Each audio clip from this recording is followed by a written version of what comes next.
बीड़ी पिया लिखते देना बीड़ी दिल के मां मुंह फाड़ दे बीड़ी दे ले तो बाप किन के दादा देखिए झूठ बोलो साला कैसे झूठ बोलो तो हम बीड़ी पी ले कहियो खैनी खाई ले हमरा से मांगे तू आइले हां अच्छा मान ले ली तू ना बीड़ी पी हां खैनी खैनी खाई अरे साला कहलियो तो माइक न कहिए न तो बारी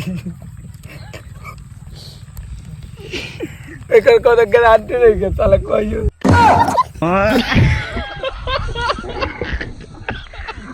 गिलट के पाल से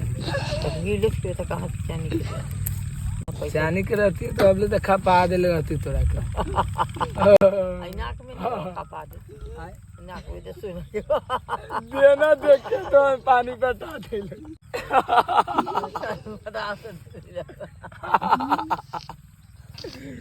साला राक्षस नहीं है